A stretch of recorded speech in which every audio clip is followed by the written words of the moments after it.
Mystery के कुछ practice question solve करते हैं। ये क्वेश्चंस घटना चक्र के क्वेश्चंस हैं। पहला क्वेश्चन है, अशोकाराम विहार निम्नलिखित में से किस स्थान पर स्थित है? ऑप्शन है वैशाली, पाटलिपुत्र, कौशाम्बी या श्रावस्ती। तो अशोकाराम विहार जो है वो आपका पाटलिपुत्र में स्थित है।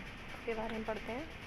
प्रसिद्ध बौद्ध ग्रंथ महावंश के अनुसार मौर्य शासक अशोक ने पाटलिपुत्र में अशोकाराम विहार का निर्मित करवाया। यानी अशोकाराम विहार को निर्माण करने वाले शासक का नाम क्या था? अशोक। ठीक है। और कौन से किस वंश के शासक थे? ये मौर्य वंश के शासक थे। विहार का निर्माण इंद्रगुप्त नामक थेर बिच्छू के निरीक्षण में हुआ। किसके निरीक्षण में हुआ? थेर बिच्छू के निरीक्षण में हुआ।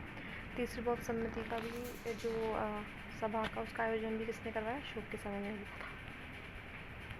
विश्व का सबसे ऊंचा कहा जाने वाला विश्व शांति स्तूप कहाँ पर स्थित है? तो विश्व का सबसे ऊंचा कहा जाने वाला विश्व शांति स्तूप जो है वो है आपका राजगीर में। कहाँ पर है? विश्व शांति स्तूप राजगीर।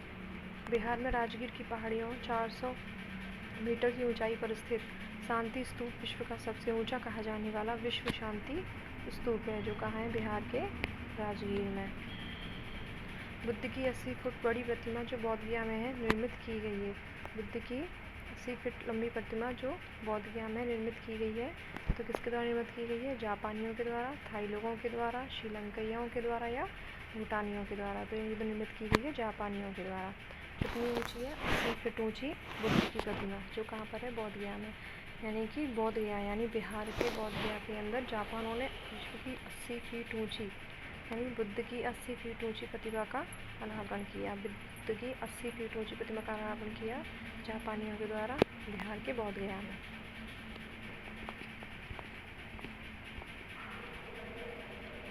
तो बुद्ध की 80 फुट ऊंची बोध गया में प्रतिमा लाल ग्रेनाइट एवं बलुआ पत्थरों से बनी हुई है।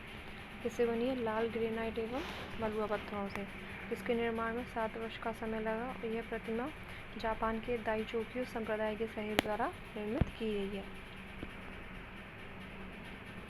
सर्वप्रथम स्तूप शब्द का उल्लेख कहाँ मिलता है? ऋग्वेद में, अर्थशास्त्र में, जातक कथा में, अष्टाध्यायी में या इनमें से कोई नहीं। तो सबसे पहले स्तूप शब्द का उल्लेख हमें ऋग्वेद में मिलता है।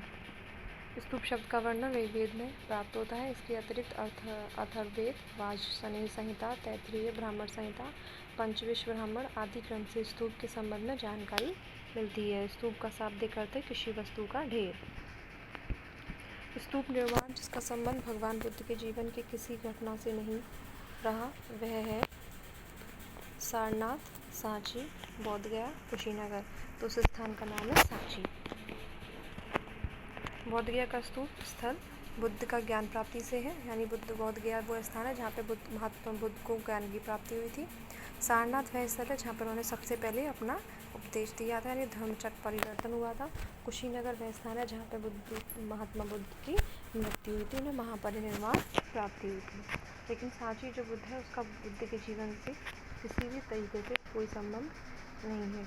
निम्नलिखित स्तूपों का सही प्रतिक्रम क्या है? तो इनमें से किसी का भी सही प्रतिक्रम अभी तक स्पष्ट नहीं हो चुका है, इसलिए इसमें से किसी का भी आंसर दिखाया नहीं गया है। अनात्मवाद सिद्धांत किससे संबंधित है? अनात्मवाद सांख्य दर्शन से, बौद्ध दर्शन से, वेदांत दर्शन से या जैन दर्शन से, या इनमें से कोई नहीं। तो इसका संबंध अनात्मवाद का बौद्ध दर्शन से है। बौद्ध दर्शन में अनात्मवाद का सिद्धांत गौतम बुद्ध के प्रतीत समुत्पाद के सिद्धांत से ही सिद्ध होता है। इसे नैरात्मवाद भी कहा जाता है। कुछ विचारकों के मतानुसार अनात्मवाद का सिद्धांत केवल आत्मा पर लागू होता है। वस्तुतः इसमें आत्मा और भौतिक जगत दोनों की ही व्याख्या होती है। जब गौतम बुद्ध सर्व अनात्म कहते हैं तो इसका अर्थ है कि किसी नित्य चेतन या जड़ तत्व का अस्तित्व नहीं है, ना तो आत्मा नामक नित्य द्रव्य का अस्तित्व है और ना ही भौतिक पदार्थ नामक जड़ द्रव्य का। द्रव्यता, एकता और तादात्म्य, नित्यता आदि कल्पना मात्र है। दूसरा है संसार अस्थिर और क्षणिक है। इनमें से किससे संबंधित है? तो ये बौद्ध धर्म के क्षणिकवाद से संबंधित है। बौद्ध धर्म में क्षणिकवाद को स्वीकार किया गया है और बुद्ध ने स्वयं अनित्यवाद के सिद्धांत का प्रतिपादन किया था।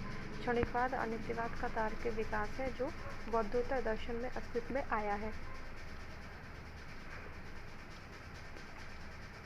क्षणिकवाद के अनुसार विश्व की प्रत्येक वस्तु का अस्तित्व क्षण मात्र के लिए रहता है। इसी प्रकार नदी की एक बूंद के एक क्षण के लिए सामने आती है तथा दूसरे क्षण में विलीन हो जाती है। उसी प्रकार जगत की समस्त वस्तुएं क्षण मात्र के लिए अस्तित्व में कायम रहती हैं। क्षणिकवाद का मतलब ये भी कि हर वस्तु का जीवन काल है और वो उसी समय जीवन काल के लिए ही जीवित है, उसके बाद उसका विनाश हो जाएगा। एशिया के ज्योतिपुंज के तौर पर जाना जाता है। एशिया के ज्योतिपुंज में यानी कि लाइट ऑफ एशिया किसे कहा जाता है? गौतम बुद्ध को। क्षणिकवाद का प्रतिपादन किसने किया? तो क्षणिकवाद किसने बताया? गौतम बुद्ध ने।